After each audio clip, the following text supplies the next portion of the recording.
Pressure exerted by liquid, class 8th, chapter 11. Like solids, all liquids and gases together called fluids, apply pressure. Now let us first study the pressure exerted by a liquid. Unlike solids, the liquids don't have a definite shape. They take the shape of the containing vessel, but they have definite volume. About liquids, children, we know they don't have definite shape but have definite volume.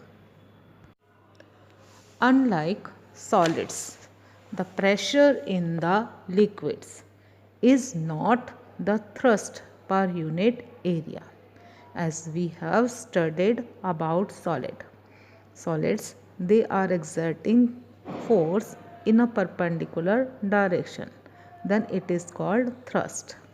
Instead, it depends upon the depth, or we can say height, and the density of the liquid.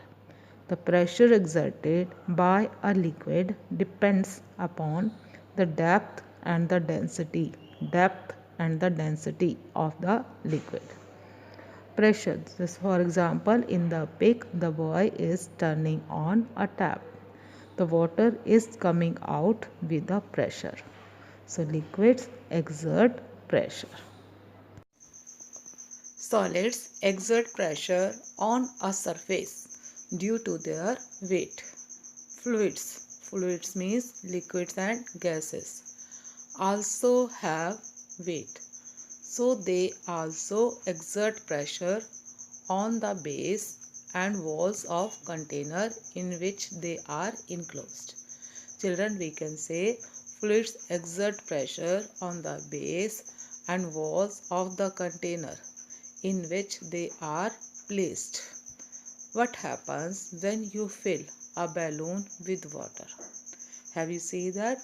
When you fill a balloon with water, it inflates the balloon and occupies space. The walls of the balloon bulge outward due to the pressure of the water inside. And if you keep on filling water in the balloon, then what do you think will happen? The balloon will burst because the pressure on the walls of the balloon will increase beyond what the wall can withstand, and when it increases then it bursts. Children, in the figure what you are seeing, a balloon, this is filled with water, and when excess water is filled in the balloon, then the balloon bursts due to the pressure of the water on the walls of the balloon. Now let us do an activity to understand the pressure exerted by water. Activity 8. To prove that liquid exert pressure. For this activity, materials required: a glass test tube with open ends. With open ends means its both ends must be open. Balloon and water. So these things we required for the activity. Procedure. Tie a balloon to the lower end of the test tube as shown in the figure.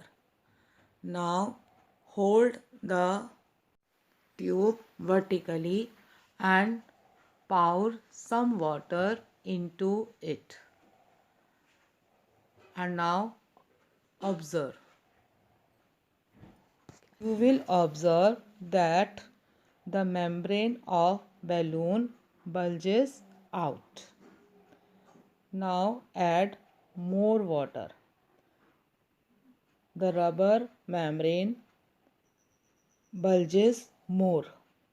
Again, if you pour more water in the test tube, the rubber membrane bulges more. Conclusion. So this concludes that The pressure exerted by a fluid increases with the height of the liquid column. As we increase the height of the liquid column, the pressure exerted by the fluid increases. As we have observed in case of balloon, it bulges out more and more as the liquid increases. Activity 9. To show that the pressure exerted by a liquid depends on its density. For this activity, materials require 2 identical glass test tubes, thin rubber membranes, water, mustard oil or saturated salt solution. Procedure or method. First of all, tie thin rubber membrane to lower ends of both the tubes. Now pour water in tube A and mustard oil or saturated common salt solutions in tube B so that the height of the liquid columns are equal in both tubes. The liquid column height must be equal in both tubes. Now observe. So what we observe, come to observation, you will observe that the rubber sheet bulges out more in the tube containing denser liquid, that is mustard oil or saturated salt solution, than the tube containing water. This activity clearly proves that pressure exerted by a liquid depends upon its density, as saturated salt solution or mustard oil is more dense than water, so it exerts more pressure as compared to water. By the activity 8 and 9, we have proved that the height of the liquid column, the liquid pressure depends upon the height of the liquid column. The greater the height, the greater the pressure, as we have observed in the activity 8. Now density of the liquid. The greater the density, the greater the pressure. This have been proved in activity 9. Now we have seen that solid liquid also exert pressure. But unlike solids, liquids exert pressure not only at the bottom but also on the sides of the vessels in which they are contained. Activity 10. Aim to study how pressure is related to the depth. For doing this activity, we require material 3 long cylindrical tin cans or long plastic boxes. Children, we can take cylindrical tin can just like the figure or plastic boxes, water, hammer and nail.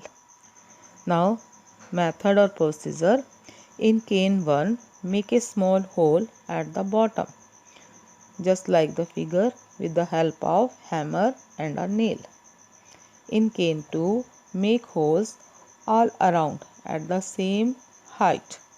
The size of all the holes should be same.